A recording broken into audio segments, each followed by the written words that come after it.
അടിപൊളി റെസിപ്പിയാണ്. ഒരു ഫ്രൈഡ് റൈസ് ആണ് കേട്ടോ, ഏറ്റവും എളുപ്പത്തിൽ ഉണ്ടാക്കാൻ പറ്റുന്ന ഒരു ഫ്രൈഡ് റൈസാണ്. ചിക്കൻ ഫ്രൈഡ് റൈസ് ആണ്. പക്ഷേ ചിക്കൻ നമ്മൾ വീട്ടിൽ ഉണ്ടാക്കുമ്പോൾ കുഴപ്പമില്ല, പുറമേ നിന്ന് കഴിച്ചാലേ കുഴപ്പമുള്ളൂ. അപ്പോൾ പുറമേ നിന്ന് കഴിക്കാതെ വീട്ടിൽ നിങ്ങൾ ഇതുപോലെ ചിക്കൻ ഫ്രൈഡ് റൈസ് ഉണ്ടാക്കി കുട്ടികൾക്കൊക്കെ കൊടുത്തോളൂ. ചിക്കൻ ഫ്രൈഡ് റൈസ് ആയിട്ട് ഉണ്ടാക്കാം, എഗ് ഫ്രൈഡ് റൈസ് ആയിട്ട് ഉണ്ടാക്കാം, ഇല്ലെങ്കിൽ മിക്സ്ഡ് ഫ്രൈഡ് റൈസ് ആയിട്ട് ഉണ്ടാക്കാം. അതൊക്കെ നമുക്ക് ഫ്രൈഡ് റൈസ് ചെയ്യുമ്പോൾ പറയാം. അപ്പോൾ എങ്ങനെയാണ് നമ്മുടെ ചിക്കൻ ഫ്രൈഡ് റൈസ് എളുപ്പത്തിൽ തയ്യാറാക്കുന്നത് നോക്കാം. നമുക്ക് നമ്മുടെ ഇൻഗ്രീഡിയൻസ് നോക്കാം. ഞാൻ 2.5 കപ്പ് ബസ്മതി റൈസ് എടുത്തിട്ടുണ്ട്. അതിലേക്ക് ഒരു 300 ഗ്രാം ചിക്കൻ ബ്രസ്റ്റ് ചെറിയ ക്യൂബ്സ് ആയിട്ട് കട്ട് ചെയ്തെടുത്തിട്ടുണ്ട്. പിന്നെ എടുത്തിരിക്കുന്നത് 3 ടേബിൾ സ്പൂൺ വെളുത്തുള്ളി ചോപ്പ് ചെയ്തതാണ്. നിങ്ങളുടെ കയ്യിൽ ജിഞ്ചർ ഗാർലിക് പേസ്റ്റ് ഉണ്ടെങ്കിൽ 1 ടേബിൾ സ്പൂൺ ജിഞ്ചർ ഗാർലിക് പേസ്റ്റും 2 ടേബിൾ സ്പൂൺ വെളുത്തുള്ളി ചോപ്പ് ചെയ്തത് എടുത്താൽ മതി. പിന്നെ എടുത്തിരിക്കുന്നത് 2 ക്യാരറ്റ് ചെറിയ ക്യൂബ്സ് ആയിട്ട് കട്ട് ചെയ്തെടുത്തിട്ടുണ്ട്. 1 ക്യാപ്സിക്കം കുറച്ച് വലിപ്പത്തിൽ, ഒരുപാട് ചെറിയ പീസായിട്ടും അല്ല ഒരുപാട് വലിയ പീസായിട്ടും അല്ല, അതാ ഈ ഒരു വലിപ്പത്തിൽ ക്യൂബ്സ് ആയിട്ട് കട്ട് ചെയ്തെടുത്തിട്ടുണ്ട്. പിന്നെ കുറച്ച് ബീൻസ്, ഇതൊക്കെ നമുക്ക് നമ്മുടെ അളവനുസരിച്ച് നമുക്ക് എത്രത്തോളം വേണോ അതനുസരിച്ച് കട്ട് ചെയ്തെടുക്കാം. പിന്നെ 4 മുട്ട എടുത്തിട്ടുണ്ട്. മുട്ട ഓപ്ഷണലാണ്, താല്പര്യമുണ്ടെങ്കിൽ ചേർക്കാം, ചേർത്തില്ലെങ്കിലും കുഴപ്പമില്ല. പിന്നെ ചിക്കൻ താല്പര്യമില്ലാന്നുണ്ടെങ്കിൽ 4-5 മുട്ട മാത്രം എടുത്തിട്ട് നമുക്ക് എഗ് ഫ്രൈഡ് റൈസ് ആയിട്ട് ചെയ്യാം. പിന്നെ സ്പ്രിംഗ് ഓണിയൻ്റെ വൈറ്റ് പാർട്ടും ഗ്രീൻ പാർട്ടും നമ്മൾ 2 എടുത്ത് കട്ട് ചെയ്ത് വെച്ചിട്ടുണ്ട്. പിന്നെ നമുക്ക് ആവശ്യമുള്ളത് സോയ സോസ്, കുരുമുളക് പൊടി, ചില്ലി സോസ്, ഇത് 3ആണ്. അപ്പോൾ ആദ്യം നമുക്ക് ഈ അരി ഒരു 4-5 പ്രാവശ്യം കഴുകിയതിന് ശേഷം ഒരു 10 മിനിറ്റ് ഒന്ന് സോക്ക് ചെയ്ത് വയ്ക്കാം. അതിനുശേഷം ചിക്കൻ മാരിനേറ്റ് ചെയ്ത് വയ്ക്കാം. അപ്പോൾ ഞാൻ ആദ്യം അരി ഒന്ന് കഴുകി 10 മിനിറ്റ് സോക്ക് ചെയ്ത് വയ്ക്കട്ടെ. അപ്പോൾ നമ്മൾ അരി 10 മിനിറ്റ് സോക്ക് ചെയ്യാൻ വെച്ചു. ഞാൻ ബസ്മതി റൈസ് ഇന്ത്യ ഗേറ്റിൻ്റെ ആണ് എടുത്തിട്ടുള്ളത്. പിന്നെ നമുക്കിനി ചിക്കൻ മാരിനേറ്റ് ചെയ്യാൻ 1/2 ടീസ്പൂൺ കുരുമുളക് പൊടി ചേർത്ത് കൊടുക്കാം ചിക്കനിലേക്ക്. അതുപോലെ തന്നെ 1 ടേബിൾ സ്പൂൺ നമ്മുടെ വെളുത്തുള്ളി ചേർക്കാം. 1 ടേബിൾ സ്പൂൺ സോയ സോസ് ചേർക്കാം. ഡാർക്ക് സോയ സോസ് ആണെങ്കിൽ 1 table spoon, light soya sauce ആണെങ്കിൽ 1.5 ടേബിൾ സ്പൂൺ. ഈ സോയ സോസ് ചേർക്കുമ്പോൾ ഉപ്പ് ചേർക്കുമ്പോൾ ശ്രദ്ധിക്കുക, ഒരുപാട് ഉപ്പ് ചേർക്കരുത്, ചെറിയ അളവിൽ മാത്രം ഉപ്പ് ചേർക്കുക. ഒരു 1/2 ടീസ്പൂണിൽ താഴെയാണ് ഉപ്പ് ചേർക്കുന്നത്. ഇനി ഇതും മാരിനേറ്റ് ചെയ്ത് ഒരു 10 മിനിറ്റ് വെക്കുക കേട്ടോ. ഒന്ന് നന്നായിട്ട് മിക്സ് ചെയ്ത് ഒരു 10 മിനിറ്റ് വെക്കുക. അപ്പോൾ ഇതെല്ലാം മിക്സ് ചെയ്ത് നമുക്ക് 10 മിനിറ്റ് കഴിഞ്ഞിട്ട് ബാക്കിയുള്ള കാര്യങ്ങൾ ചെയ്യാം. അപ്പോൾ നമുക്ക് നമ്മുടെ റൈസ് വേവിക്കാനായിട്ട് ഞാൻ വെള്ളം വെച്ചിട്ടുണ്ട്. കൂടുതൽ വെള്ളം വെച്ചിട്ടുണ്ട് കേട്ടോ. ഞാനിപ്പോൾ കറക്റ്റ് അളവിലല്ല വെള്ളം വെച്ചിരിക്കുന്നത്, കൂടുതൽ വെള്ളം വെച്ചിട്ടുണ്ട്.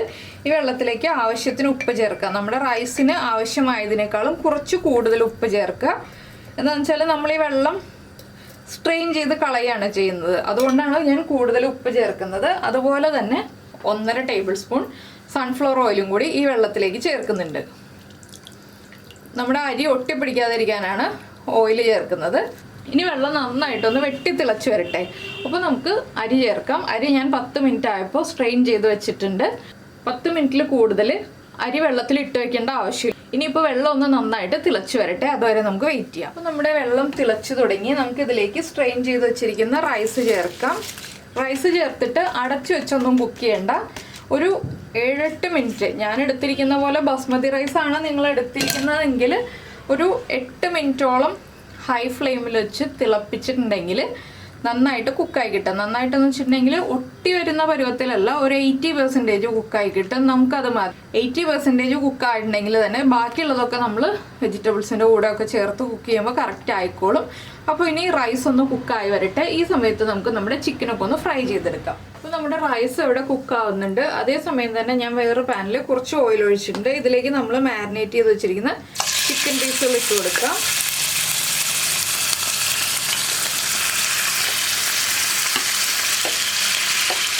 ഇതെല്ലാം നമുക്ക് ഒരേ സമയം ചെയ്യാൻ പറ്റുന്ന കാര്യങ്ങളാണ് കേട്ടോ. റൈസ് കുക്കാവുന്ന സമയത്ത് തന്നെ നമുക്ക് ചിക്കൻ ഒന്ന് ഫ്രൈ ചെയ്തെടുക്കാം. വല്ലാതെ ഡീപ്പ് ഫ്രൈ ചെയ്യണ്ട, ഒന്ന് ഷാലോ ഫ്രൈ ചെയ്ത് ചിക്കൻ ഒന്ന് കുക്കായി കിട്ടിയാൽ മതി. ഞാനിപ്പോൾ ചിക്കൻ ബ്രസ്റ്റാണ് എടുത്തിരിക്കുന്നത്, അപ്പോൾ ചിക്കൻ വേഗം കുക്കായി കിട്ടും. ഒന്ന് ഓവർ കുക്കാവാതെ നോക്കണം. അപ്പോൾ ചിക്കൻ ഒന്ന് ഫ്രൈ ആയി വരട്ടെ. ഇപ്പോൾ നമ്മുടെ ചിക്കൻ ഫ്രൈ ആയി കഴിഞ്ഞിട്ടുണ്ട്. ഇത് നമുക്ക് വേറൊരു പ്ലേറ്റിലേക്ക് മാറ്റാം. ഇതേ പാനിൽ തന്നെ നമുക്ക് ഇതേ ഓയിലിൽ മുട്ട ഒന്ന് സ്ക്രാമ്പിൾ ചെയ്തെടുക്കാം. മുട്ടയിലേക്ക് ഉപ്പും കുരുമുളക് പൊടിയും ചേർത്ത് ഞാൻ വെച്ചിട്ടുണ്ട്. ഇനി നമുക്ക് മുട്ട സ്ക്രാമ്പിൾ ചെയ്യാം. അപ്പോൾ ഞാൻ ഈ ചിക്കൻ ഒന്ന് മാറ്റിയെടുക്കട്ടെ. അപ്പോൾ നമുക്കിനി ബീറ്റ് ചെയ്ത് വെച്ചിരിക്കുന്ന മുട്ട ഈ ഓയിലിലേക്ക് ഒഴിച്ചു കൊടുക്കാം. അപ്പോൾ നമ്മുടെ മുട്ട നമ്മൾ സ്ക്രാമ്പിൾ ചെയ്തെടുത്തിട്ടുണ്ട്. ഇത് നമുക്കൊരു ബൗളിലേക്ക് മാറ്റി വയ്ക്കാം. ഇനി നമുക്ക് വേറൊരു പാൻ വയ്ക്കാം. അപ്പോൾ നമ്മൾ മുട്ടയും സ്ക്രാമ്പിൾ ചെയ്തെല്ലാം കഴിഞ്ഞു. വേറൊരു പാൻ വെച്ചിട്ട് കുറച്ച് വലിയ പാൻ വയ്ക്കുക. നമ്മളിനി ഇതിലാണ് ഫ്രൈഡ് റൈസ് റെഡിയാക്കാൻ പോകുന്നത്. ഇതിലേക്ക് നമുക്ക് ആദ്യം നമ്മൾ ചോപ്പ് ചെയ്ത് വെച്ചിരിക്കുന്ന വെളുത്തുള്ളി ചേർക്കാം. വെളുത്തുള്ളി ചേർത്ത് ഒന്ന് ഇളക്കി കൊടുക്കുക. വെളുത്തുള്ളിയുടെ ഫ്ലേവർ നമ്മുടെ ഓയിലിന് വേണം. ഓയിൽ കുറച്ചധികം വേണം കേട്ടോ. എന്താണെന്ന് വെച്ചാൽ നമ്മുടെ വെജിറ്റബിൾസൊക്കെ ഒന്ന് സോട്ട് ചെയ്തെടുക്കാനും അതുപോലെ തന്നെ നമ്മുടെ റൈസിനും എല്ലാം ആവശ്യമായിട്ടുള്ള ഓയിൽ വേണം. പിന്നെ നമ്മൾ കട്ട് ചെയ്ത് വെച്ചിരിക്കുന്ന നമ്മുടെ സ്പ്രിംഗ് ഓണിയൻ്റെ വൈറ്റ് പാർട്ട് ചേർക്കുക. ഇതെല്ലാം വലിയ ബർണറിൽ വെച്ചിട്ട് ചെയ്യേണ്ട കാര്യങ്ങളാണ് കേട്ടോ. ഇനി നമ്മൾ ഓരോ വെജിറ്റബിൾസ് ആയിട്ട് ചേർത്ത് കൊടുക്കാൻ പോവുകയാണ്. നമ്മുടെ വെജിറ്റബിൾസിൻ്റെ കുക്കിംഗ് ടൈം അനുസരിച്ചാണ് ഓരോ വെജിറ്റബിൾസ് ചേർക്കുന്നത്. ഞാൻ ആദ്യം ചേർക്കുന്നത് ബീൻസ് ആണ്. ബീൻസിന് കുറച്ച് കുക്കിംഗ് ടൈം കൂടുതലാണ്. അപ്പോൾ ബീൻസ് ചേർത്തിട്ട് ഒരു 1/2 മിനിറ്റ് ഇളക്കി കൊടുക്കുക. നമ്മുടെ സോസുകളെല്ലാം അടുപ്പിച്ച് വെക്കുക. റൈസ് ഒന്ന് സ്പ്രെഡ് ചെയ്ത് വെക്കുക കേട്ടോ നമ്മൾ ഊറ്റിയെടുത്തതിന് ശേഷം. അപ്പോൾ റൈസ് സ്പ്രെഡ് ചെയ്ത് വെക്കുമ്പോൾ റൈസിൻ്റെ ചൂട് മാറി കിട്ടും. പിന്നെ റൈസ് തമ്മിൽ ഒട്ടാതിരിക്കാനുള്ള ഒരു വഴിയും കൂടി പറഞ്ഞു തരാം. അതെന്താണെന്ന് വെച്ചാൽ നമ്മുടെ ക്യാരറ്റ് ചേർത്ത് കൊടുക്കാം.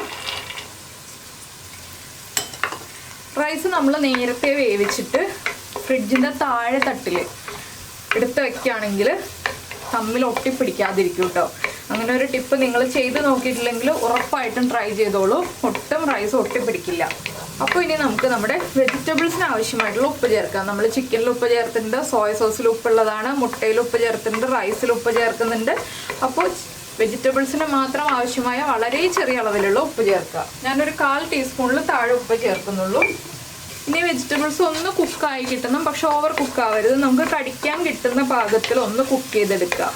ഇതിലേക്ക് നിങ്ങൾക്ക് മറ്റുള്ള വെജിറ്റബിൾസ് നമ്മുടെ ക്യാബേജ് ചേർക്കാം, സവോള ചേർക്കാം, അതുപോലെ തന്നെ പിന്നെ മിക്സഡ് ഫ്രൈഡ് റൈസ് ആണെങ്കിൽ ബീഫ് ചേർക്കാം, പ്രോൺസ് ചേർക്കാം, അങ്ങനെ മറ്റുള്ള പല കാര്യങ്ങളും ചേർക്കാം കേട്ടോ. ഇതിപ്പോൾ നമ്മൾ ചിക്കൻ ഫ്രൈഡ് റൈസ് ആയതുകൊണ്ട് ഇങ്ങനെ ഒരു രീതിയിൽ ചെയ്യുന്നേ ഉള്ളൂ. പിന്നെ എഗ് ഫ്രൈഡ് റൈസ് ആണെന്നുണ്ടെങ്കിൽ ഞാൻ പറഞ്ഞതുപോലെ ചിക്കൻ്റെ പോർഷൻ ഒഴിവാക്കിയിട്ട് ബാക്കിയുള്ള കാര്യങ്ങൾ മാത്രം ചെയ്തിട്ടുണ്ടെങ്കിൽ എഗ് ഫ്രൈഡ് റൈസ് ചെയ്യാം. പിന്നെ സെഷ്വാൻ പേസ്റ്റ് ചേർക്കുകയാണെന്നുണ്ടെങ്കിൽ സെഷ്വാൻ ഫ്രൈഡ് റൈസ് ആക്കാം.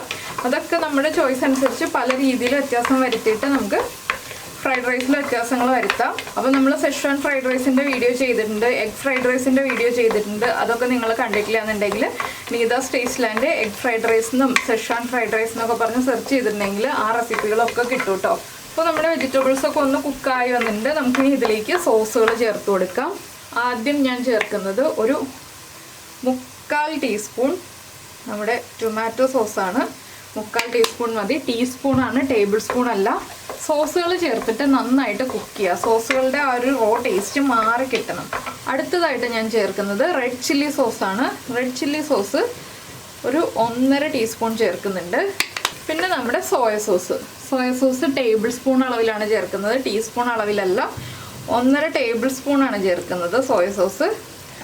അപ്പോൾ സോയ സോസിലും ഉപ്പുള്ളതാണ്, അതുകൊണ്ട് തന്നെ ഉപ്പ് ചേർക്കുമ്പോൾ പ്രത്യേകം ശ്രദ്ധിക്കുക. ഇനി സോസുകളുടെ ആ ഒരു റോ ടേസ്റ്റ് മാറുന്നത് വരെ നമ്മൾ ഇളക്കി കൊടുക്കുക. നമ്മൾ ക്യാപ്സിക്കം ഇതുവരെ ചേർത്തിട്ടില്ല, ക്യാപ്സിക്കം ചേർക്കാൻ പോകുന്നേ ഉള്ളൂ. എന്താണെന്ന് വെച്ചാൽ ക്യാപ്സിക്കം ഓവർ കുക്കായി പോകരുത്, അതുകൊണ്ടാണ് നമ്മൾ ക്യാപ്സിക്കം ലാസ്റ്റ് ചേർക്കുന്നത്. ഇനി നമുക്ക് ക്യാപ്സിക്കം ചേർത്ത് കൊടുക്കാം. ക്യാപ്സിക്കവും കൂടി ചേർത്തിട്ട് നന്നായിട്ടൊന്ന് ഇളക്കി കൊടുക്കുക. ഇതിലേക്ക് യെല്ലോ ക്യാപ്സിക്കം ചേർക്കാം, റെഡ് ക്യാപ്സിക്കം ചേർക്കാം, ഇതുപോലെ തന്നെ ഗ്രീൻ ക്യാപ്സിക്കം ചേർക്കാം. നമുക്ക് പല കളറിലുള്ള ക്യാപ്സിക്കവും ചേർക്കാവുന്നതാണ്. അപ്പോൾ നമ്മുടെ ഫ്രൈഡ് റൈസ് നല്ല കളർഫുള്ളായി കിട്ടും. ഇനി ക്യാപ്സിക്കവും കൂടി ചേർന്ന് കുക്കായി വരട്ടെ. നമുക്കൊന്ന് ഇളക്കി കൊടുത്തുകൊണ്ടിരിക്കാം. ആ സോസുകളും ഒന്ന് കുക്കായി വരട്ടെ. വെജിറ്റബിൾസ് എല്ലാം കുക്കായി, നമ്മുടെ സോസുകളും കുക്കായി വന്നിട്ടുണ്ട്. ഇനി നമുക്കിതിലേക്ക് ഫ്രൈ ചെയ്ത് വെച്ചിരിക്കുന്ന ചിക്കൻ ചേർത്ത് കൊടുക്കാം. ചിക്കൻ ചേർത്ത് ഉടനെ തന്നെ നമുക്കിതിലേക്ക് നമ്മൾ സ്ക്രാമ്പിൾ ചെയ്ത് വെച്ചിരിക്കുന്ന എഗ്ഗും കൂടി ചേർക്കാം. ഇതെല്ലാം ചേർത്ത് മിക്സ് ചെയ്ത് സോസുകളൊക്കെ ചിക്കനിലേക്കും എഗ്ഗിലേക്കും ഒക്കെ ഒന്ന് മിക്സ് ആയി കഴിയുമ്പോൾ നമ്മൾ വേവിച്ച് വെച്ചിരിക്കുന്ന റൈസ് ചേർക്കാം. റൈസ് ഞാൻ 2 പ്ലേറ്റിലായിട്ടാണ് വെച്ചിരിക്കുന്നത്. അപ്പോൾ ഞാനിതിപ്പോൾ ഇനി ഇളക്കി മിക്സ് ചെയ്യുന്നില്ല കേട്ടോ, ഞാനിതൊന്ന് കുടഞ്ഞ് മിക്സ് ചെയ്യാൻ പോവാണ്. അപ്പോൾ നന്നായിട്ടൊന്ന് മിക്സ് ആയി കിട്ടും. നമുക്ക് ഇങ്ങനെ കുടയുമ്പോൾ നന്നായിട്ട് മിക്സ് ആയി കിട്ടും. ചോറ് അങ്ങോട്ട് ഉടഞ്ഞു പോവില്ല, കുഴഞ്ഞു പോവില്ല.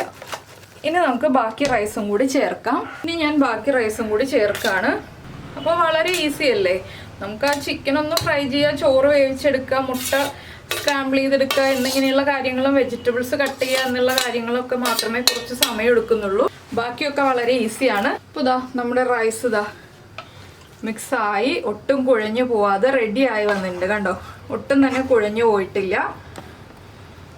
അപ്പോൾ ഇനി ഈ ചോറൊന്ന് ചൂടായി വരണം, ഇത്രയേ ഉള്ളൂ.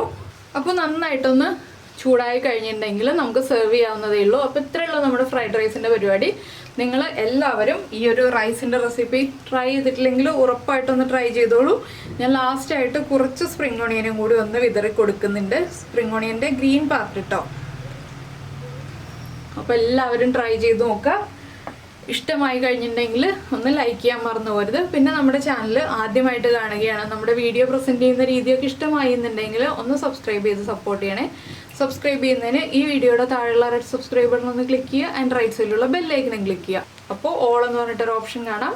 ആ ഓളും കൂടി പ്രസ് ചെയ്തിട്ടുണ്ടെങ്കിൽ ഞാൻ എപ്പോഴും വീഡിയോ അപ്ലോഡ് ചെയ്യുമ്പോൾ നിങ്ങൾക്ക് നോട്ടിഫിക്കേഷൻ വരും. അപ്പോൾ നമുക്ക് നമ്മുടെ അടുത്തൊരു റെസിപ്പിയുമായിട്ട് അടുത്ത ദിവസം വീണ്ടും കാണാം.